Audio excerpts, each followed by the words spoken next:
If you're an instrument pilot or plan to become one someday, have you ever wondered how pilots can lose control in IMC and just how quickly it can happen? And how it could happen in a sophisticated plane like a Pilatus PC-12? And do you know how to tell ahead of time if the controller is taking you through the final approach course? If so, this is the show for you, as we'll be talking about the rules for vectoring aircraft and how it relates to a Pilatus PC-12 crash in Texas last week. Hello, my name is Max Truscott. I've been flying for 50 years.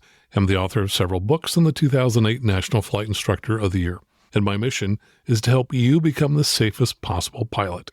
If you're new to this show, take a moment right now and touch either the subscribe key, or if you're using the Apple Podcast app, the follow key, so that next week's episode is downloaded for free.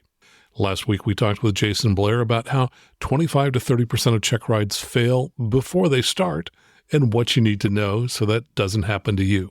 If you didn't hear that episode, you may want to check it out at aviationnewstalk.com/306. But first, let me remind you that this is a listener-supported show and that we have several new ways you can show your love and support for the show. Just go out to our new support page at aviationnewstalk.com/support, where you'll find links to support the show via either PayPal, Venmo, the Cash App, Zelle, and Patreon. And when you make a donation, I'll read your name on the show. And now, let's talk more about vectors to final and how they relate to the crash of a Pilatus PC-12, November 188 Papa Charlie, in Texas last week. You may recall that we talked about vectors to final 3 weeks ago in episode 304. I'm just back from USC's 2-week aircraft accident investigation course, and one of the things I learned is that in the probable cause, the NTSB avoids listing anything for which there is not direct factual evidence. Now, in the Pilatus PC-12 crash last week, it appears the pilot lost control of the aircraft, and my guess is that the NTSB probable cause will be centered around loss of control. And yet, as you'll see in a moment, there was a miscommunication between the controller and pilot that occurred just seconds before the crash. And while you and I can reasonably draw the inference that miscommunication and the pilot's overreaction to it directly led to the accident, there's no way to prove it. So it's unlikely that miscommunication will be included in the probable cause, though it's possible it might get listed as a contributing factor. And that goes to the root of why NTSB reports are often frustrating for pilots. They tell the what of what led to a crash, in this case a loss of control, but they often don't tell the why behind the accident, in this case why there was a loss of control. And knowing that a pilot lost control doesn't really help us prevent an accident. The only lesson you can learn from that is don't lose control, which of course no pilot would ever do on purpose. So unfortunately, to learn something helpful from a crash, we're often left to speculate as to the why behind a crash. And in many cases, we'll never know the why for sure, though we may have a good hunch as to the why behind the accident. In a moment, I'll play the last ATC communications, courtesy of liveatc.net, and you can draw your own conclusions. But before we talk about the accident, let's talk about the rules for vectoring aircraft for an instrument approach. Quoting from my Max Truscott's G1000 and Perspective Glass Cockpit Handbook, and you do have a copy, right? Well, if not, order it now for yourself for Christmas. You'll find a link to it in the show notes if you'd like to order it online, and you can find those at aviationnewstalk.com/307, or you can just pick up the phone now and call 800-247-6553. On page 168 of my G1000 book, it says, quote, most pilots know the two ways to fly and approach, vectors and pilot navigation, also called own navigation. Flying via vectors is preferred since it's less work for the pilot, though it's more work for the controller who issues a series of vectors or turns. The turns bring you onto a straight line, extending a number of miles from the airport, which is often, but not always, aligned with the runway's extended centerline. When the chips are down, for example, you're tired, low on fuel, or the weather's rotten, request vectors, as it will require less work and increase your chances for success. Own navigation is used when aircraft are below radar coverage, and ATC can neither see nor vector the aircraft. Aircraft can safely fly the approach on their own, provided they fly the instrument approach exactly as published. This can be more work than flying an approach via vectors, especially if it requires a procedured turn that takes you away from the airport before turning to fly inbound to the airport. Own navigation is used heavily in training, so pilots become familiar with it. It's important to let the controller know whether you plan to fly an approach with pilot navigation or vectors. If flying with pilot navigation, refer to your instrument approach plates to determine at which IAF you wish to begin the approach. When selecting an approach, the system requires you to choose either vectors or one of possibly several IAFs. Don't worry if the game plan changes after you've loaded the approach. You can always reload the approach with a different IAF or vectors, provided you haven't passed the FAF. Now, we talked about this next section of my book in episode 304 called When to Choose an IAF versus Vectors When Getting Vectors to Final. Continuing from my book, in the past, experienced flight instructors recommended you always specify an IAF when loading an approach, even if you were planning to fly the approach with vectors from the controller. The reason is that on early G1000 systems, when you chose vectors, the system deleted all waypoints except for the final approach fix and the missed approach point. That made flying an approach more difficult if you were unexpectedly cleared direct to one of the deleted waypoints. Also, when being vectored, it was harder to identify whether you were inside or outside of a deleted waypoint, making it more difficult to ascertain whether you were being vectored at a safe altitude. By specifying an IAF, even if you were not flying to that IAF, the system displayed more waypoints along the final approach course, improving position awareness. The disadvantage in loading an IAF instead of vectors when being vectored onto the final approach course was an additional step, activating a leg of the approach. A recent software update to G1000 and prospective systems eliminates these issues, now making it preferable to load an approach with vectors when being vectored to an approach. In the past, when you loaded an approach with vectors or activate vectors to final, the active leg was a course-to-leg fix, terminating at the FAF, which essentially extended the final approach segment as a longer straight line. That's still true, but now the system loads all approach points that are within plus and minus 3 degrees of the extended final approach segment. And now let's talk about what the FAA Controller Handbook has to say about ATC's rules for issuing vectors. This comes from the FAA's Order 7110.65AA. Section 5-9-1 is called Vectors to Final Approach Course, and it says, except as provided in paragraph 7-4-2, Vectors for Visual Approach, vector arriving aircraft to intercept the final approach course, A, at least 2 miles outside the approach gate, unless one of the following exists. Now, I didn't find a definition in the 711065 for approach gate, but here's what it says in the FAA's Instrument Procedures Handbook. Now, that is not the FAA's Instrument Flying Handbook. Both books are excellent, and you can download free PDF versions from the FAA, and I'll include links to both books in our show notes, which you can find at aviationnewstalk.com/307 or by swiping up in whatever podcast app that you're using to listen to this on your phone. The Instrument Procedures Handbook says, the approach gate is an imaginary point used by ATC to vector aircraft to the final approach course. The approach gate is established along the final approach course 1 nautical mile from the final approach fix, or FAF, on the side away from the airport and is located no closer than 5 nautical miles from the landing threshold. Now, it says it's an imaginary point, but I believe that many, though not all, approach gates are marked on the scopes used by approach controllers. Continuing on from the Controller Handbook, it says, except as provided in paragraph 7-4-2, Vectors for Visual Approach, vector arriving aircraft to intercept the final approach course A at least 2 miles outside the approach gate, so that would be at least 3 miles outside the FAF, unless one of the following exists. 1, when the reported ceiling is at least 500 feet above the MVA/MIA, and the visibility is at least 3 miles, aircraft may be vectored to intercept the final approach course closer than 2 miles outside the approach gate, but no closer than the approach gate. 2, if specifically requested by the pilot, aircraft may be vectored to intercept the final approach course inside the approach gate, but no closer than the final approach fix. And it says exception, conditions 1 and 2 above, do not apply to RNAV aircraft being vectored for a GPS or RNAV approach.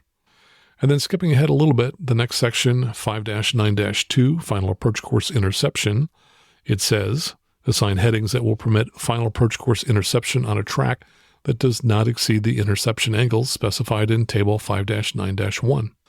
And that table says that the distance from the interception point to the approach gate If it's less than 2 miles from the approach gate, then the maximum interception angle is 20 degrees. If it's 2 miles or more from the interception point to the approach gate, then the maximum intercept angle is 30 degrees and 45 degrees for helicopters. And again, skipping ahead to section 5-9-3, vectors across final approach course. Inform the aircraft whenever a vector will take it across the final approach course and state the reason for such action. Note, in the event you are unable to so inform the aircraft, the pilot is not expected to turn inbound on the final approach course unless approach clearance has been issued. And then they give an example of what the controller might say. It says, expect vectors across final for spacing. Now let's give some examples of headings you might expect when flying an instrument approach. Suppose we're going to be joining an ILS runway 36 approach. We're south of the airport and we're flying from east to west. So essentially we're on a base leg to join the final approach course. Suppose our heading is 270, so we're 90 degrees off the final approach course of 360. Let's assume we're more than 2 miles outside the approach gate, which would be more than 3 miles outside the final approach fix. As you approach the final approach course, what heading might you expect to be assigned to join the final approach course? So you're headed west on a 270-degree heading, and the controller can't bring you in at an angle greater than 30 degrees. So what are the most likely headings you'll be assigned to join the final approach course? Most likely you'll be assigned a 30-degree intercept angle, so you'll be told to turn to a heading of 330 and that you're cleared for the approach, or possibly to join the approach, which means to join it but don't descend. Now, it's also possible you might be given a 20-degree intercept, so you might be told to fly a heading of 340 and that you're cleared for the approach. And prior to that call, I always try to guess what heading I'll be assigned because, frankly, it makes it easier for me to read back the information if I've anticipated what the heading will be.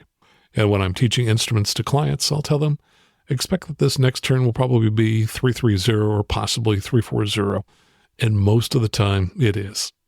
Now let's assume we get a late call from the controller and that we'll end up flying through the final approach course as we turn to join it.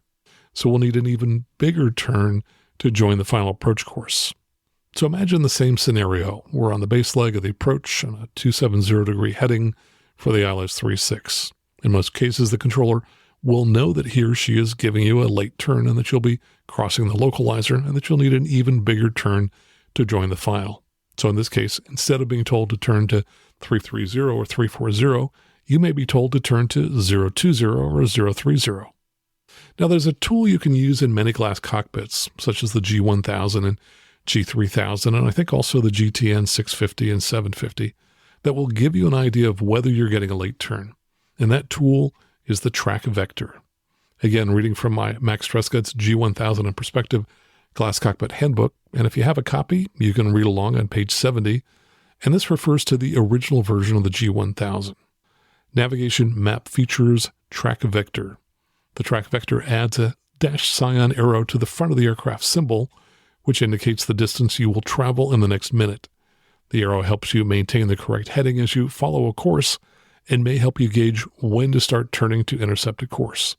The track vector is enabled in the same way as the wind vector described above, except that you'll scroll to the field opposite track vector.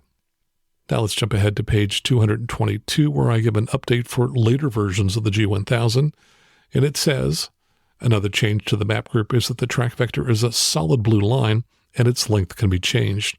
Formerly, its length was fixed at 1 minute. Now, using Map Setup, you can choose a track vector as short as 20 seconds or as long as 20 minutes. And if we jump ahead again to page 254, there's an update for the Perspective and NXI versions of the G1000. It says, the Perspective also has a different track vector from the G1000 track vector. One difference is the vector can show up to 90 degrees of a turn in the 30 and 60-second modes. And by the way, this latter feature, this ability of the track vector to bend up to 90 degrees and project your path while in a turn, can help you ensure that you never overshoot the base to final turn. And that's important because, of course, that's where a lot of stall spin accidents occur. Now, here's how I use this feature. In the Garmin G1000, 3000, or GTN 650 and 750, I turn on the runway extensions feature, and if you're unfamiliar with how to do that, well, then please buy my book. Runway Extensions turns on dashed white lines showing the extended center lines for all runways of an airport. That's the active waypoint.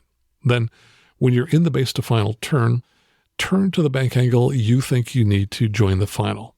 Then glance quickly at your moving map to see if the curved track vector line is tangent or just touching the runway extension dashed lines. If it's not, make small changes in bank until the track vector is just touching the runway extension dashed line. Then hold that bank angle and you'll roll out onto the extended center line of the runway. And now let's talk about how you can know if the controller is giving you a late turn to join the final.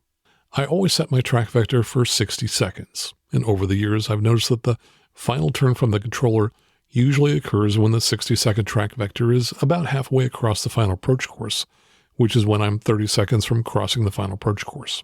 Sometimes the call occurs when I'm about 40 seconds from the final approach course, which is when about a third of the track vector is across the final approach course. Or the controller's call could occur when I'm just 20 seconds from the final approach course, when about 2/3 of the track vector is across the final approach course. And here's my rule of thumb. If more than half of the track vector is across the final approach course, I anticipate that I might get a late turn from the controller and that I might be flying through the final approach course or localizer. And if I do, that's not a big deal.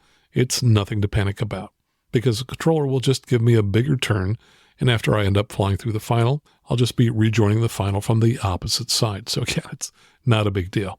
Now, if you don't have a moving map with a track vector, there's still another clue that will tell you that you've gotten a late turn and that you'll be flying through the localizer or final approach course.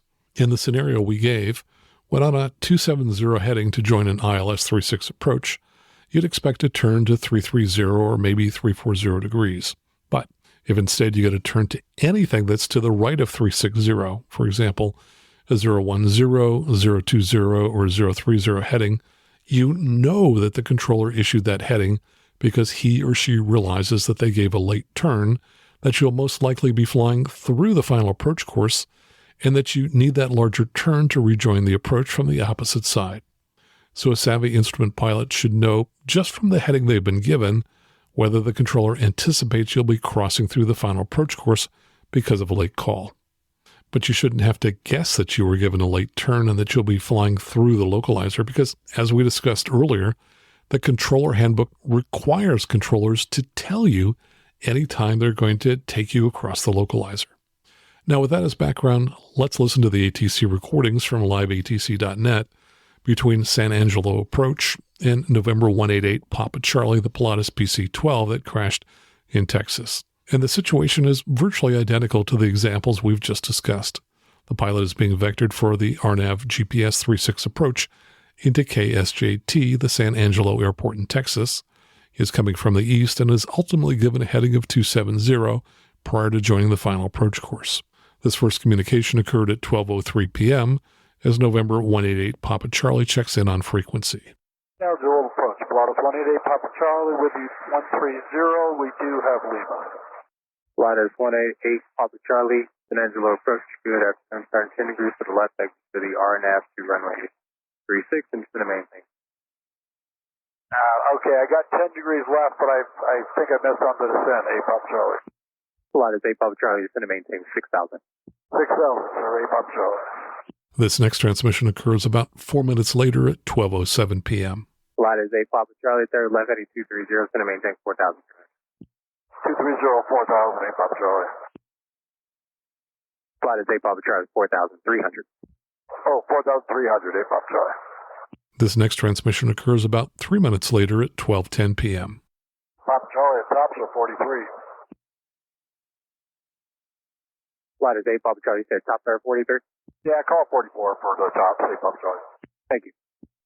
A minute later, we hear this. At 8 Papa Charlie, those tops are variable. I just went over, that's probably, I don't know, another 700 feet below me, 600. Roger, thank you. 5 minutes later at 12:16 p.m., we hear this. And note that the controller initially makes a mistake in the direction of the turn, and the pilot catches it. Pilatus 8 Papa Charlie, turn left heading 270. You say left, right turn, 270? Pilatus 8 Papa Charlie, right turn, 270. All right, good. That's a long way around. About 30 seconds later, we hear these final transmissions, which I'll play in real time. Flight tape up Charlie 8 miles from tip, turn right heading 030, maintain 4,300 to the south from the final approach course, cleared RNAV runway 36 approach. All right, right turn 030, clear for approach, 4,300 till 7. It's up Charlie, we overshot it. Flight tape up Charlie, no, that's why I gave you a 030.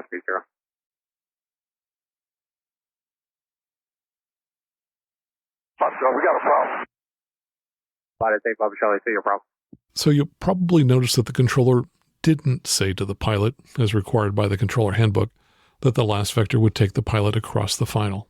And the pilot didn't seem to realize that in this situation, a turn to 030 implied that he'd be flying through the final approach course and rejoining it from the other side. He announced when he flew through the final approach course as if he were unaware that he was going to be doing that, even though the 030 heading was a clue that he would be flying through the final. Compounding the issue was that the aircraft was flying very fast, somewhere around 200 knots true airspeed as he approached the final approach course. I talked with Rob Lober, who we talked with in episode 126 about his Air Tahoe charter service, and Rob these days is flying a PC-12 for Air Tahoe, and he said that if he were joining an instrument approach in the PC-12, he'd be flying at 150 knots indicated, and if I were flying a Vision jet, I would have slowed to 140 to join an approach. So how did I come up with a 200 knot true airspeed since flight tracking apps only show ground speed? The aircraft was at about 4,300 feet MSL as he was being vectored onto final, and there was a strong wind from the southeast at an estimated 35 to 40 knots. Here are the two ways I estimated the winds.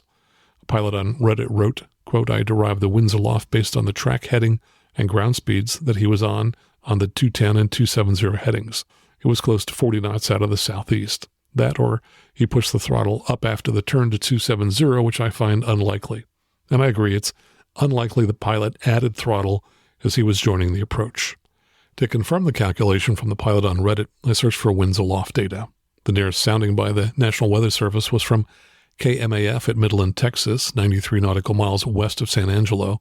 6 hours before the crash, a radiosonde measured the winds at 850 millibars, which is about 4,300 feet, at 35 knots from the south-southeast. And 6 hours after, the next balloon sent up had an identical reading at 85 millibars of 35 knots from the south-southeast. I chose 165 degrees at 35 knots as an estimate of the wind. Then I measured the ground track angles when the aircraft was on the 210 and 270 degree headings, ran the equations backwards, and came up with a true airspeed of around 200 knots, which I'm guessing is accurate within about 10 knots. I then downloaded the aircraft data from adsbexchange.com. When you do that, you get more digits of resolution on the time. So, for example, a data point stamped at 12:17 and 47 seconds p.m. turns out to actually have been recorded at 12:17 and 46.64 seconds. And that becomes important when looking at, for example, the last two data points, which were recorded just 0.35 seconds apart. And it's using that additional resolution that we can see in the final seconds that the aircraft was descending at over 10,000 feet per minute. And using a technique I learned last week at the Aircraft Accident Investigation course, I was able to create a view from the cockpit and some of the cockpit instruments for the final 42 seconds of the flight. And here's what I saw. Throughout the flight, the aircraft was apparently on the autopilot as it flew straight in level lines. At the beginning of the final 42 seconds, the aircraft was flying level on its assigned heading of 270, and for the next 30 seconds, it remained level at 4,300 feet. If you look at the flight track online, you'll see it says 3,950 feet, but that's because ADS-B outputs the altitude for standard pressure, or 29.92. But the local altimeter setting at San Angelo at the time was 30.26, which means the actual aircraft altitude was about 330 feet higher than what you see online. So when I mention an altitude, I've corrected it, which is why it will be different from what you might see online. About the time the controller instructed the pilot to turn to 030, the aircraft began a right turn, but at something less than a standard rate turn. As the aircraft turned north, its ground speed increased because the wind was coming from the south or the south-southeast. About the time the pilot said, "Hey, Papa Charlie, we overshot it," the bank angle and turn rate increased initially to a standard rate turn, but then later to a much steeper bank angle. Most probably, the pilot turned off the autopilot and began hand flying at this point. In general, an autopilot won't make a turn at greater than standard rate, or 3 degrees per second. So to get that steeper turn, the pilot almost certainly started hand flying the airplane. Now, the bank angles I saw in the simulation were probably a little steeper than they were in real life, because the simulation derived the ground speed from the time it took to fly between each data point, and there wasn't a way for me to put in a true airspeed adjusted for the wind. So when the aircraft was northbound, its true airspeed would have been about 35 knots slower than the ground speed. But even if the bank angles are a little overstated, the simulation still gives us a good idea of what happened. After being in a standard rate turn for a few seconds, the bank angle increased again, this time to 54 degrees. Because of the limitations of the simulation, the actual bank angle may have been closer to 50 degrees. Up until that point, the aircraft had been fairly level at 4,300 feet, but at this new higher bank angle, the altitude started to drop, and the simulator portrayed the attitude indicator's airplane symbol as being a little below the horizon. From the point where the aircraft reached this steeper bank angle, there was just 8 seconds more of flight data, during which time the aircraft dropped nearly 1,200 feet from 4,300 feet to 3,150 feet MSL. During those final 8 seconds, the aircraft's pitch attitude continued to drop, and the VSI, or vertical speed indicator, exceeded 10,000 feet per minute. ADS-B data was lost at 3,150 feet. The San Angelo airport is at 1,900 feet MSL, so we have aircraft data down to about 1,200 feet AGL. 4 minutes after the accident, the San Angelo airport weather was reporting that the field was overcast at 1,300 feet. So most of what I've described to you would have occurred while the aircraft was in IMC.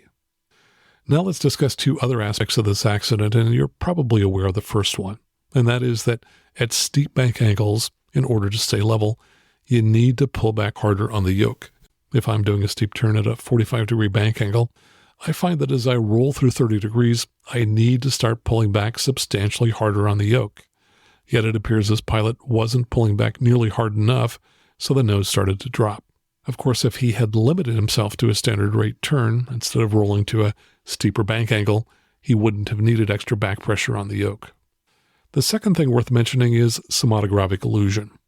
We talked about this illusion in great detail in episodes 156 and 157, and it's what the NTSB says caused the fatal crash of an Atlas Air 767 near Houston, Texas in 2019. Here's what you need to know about it. As an aircraft accelerates, somatogravic illusion causes pilots to perceive their head as tilting backwards, and the pilots will interpret this as being in a climb. If this occurs during takeoff, pilots will perceive that they are climbing and won't pull back on the yoke enough to actually climb. Instead, they are often flying straight and level, or may actually be pushing forward on the yoke to give them a small descent. Now, this is never a problem in the daytime, as even though pilots experience the same sensations, the view of houses and trees below them gives them a correct sense of how close they are to the ground, so they will pull back on the yoke correctly. But at night, or when flying in IMC, pilots won't get any visual feedback and won't be aware they are flying level instead of climbing. In the case of this accident, the aircraft was in IMC and accelerating as it was descending, so the pilot might have actually perceived that he was pitching up. Now, in the case of the Atlas Air 767 crash, the NTSB estimated that as the pilots accelerated, they would have perceived that they were pitching up as much as 80 degrees or almost straight up. Those pilots reacted to this by pitching down 45 degrees. They came out of the clouds at that angle, and once they were in VMC, they just didn't have enough altitude to recover. In the case of the Pilatus crash, as the pilot began descending and accelerating, he would have experienced some somatogravic illusion, and it's possible that led him to push forward on the yoke when he should have been pulling back on the yoke. The solution to somatogravic illusion is simple. Don't trust your body's sensation when it's telling you you're climbing or descending.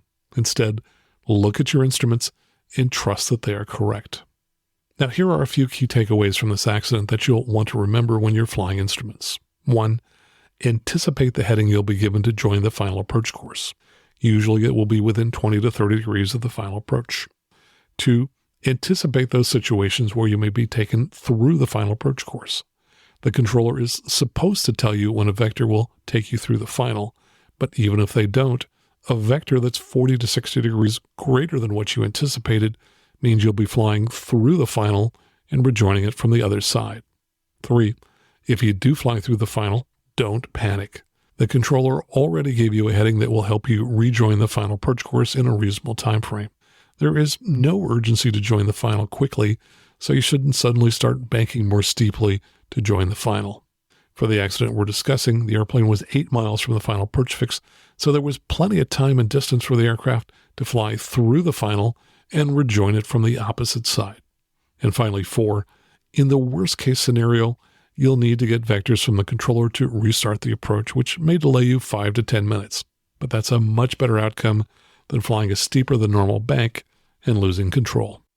And just a reminder that I love hearing from you, and I read many of your emails on the show. If you'd like to send me a message, just go out to aviationnewstalk.com, click on Contact at the top of the page. That's absolutely the best way to send me a message. And of course, I also want to thank everyone who supports the show in one of the following ways. We love it when you join the club and sign up at aviationnewstalk.com/support to support the show financially. You can also do that at aviationnewstalk.com/PayPal. We also love it when you leave a 5-star review on whatever app that you're listening to us on now. And of course, if you're in the market for a headset, please consider buying a Lightspeed headset and using one of the links in our show notes, because if you use those links, they will donate to help support the show. So until next time, fly safely, have fun, and keep the blue side up. And remember that you can always go around. You can always go around if it don't look right coming down. Don't wait until your silence may be sliding upside down. You can always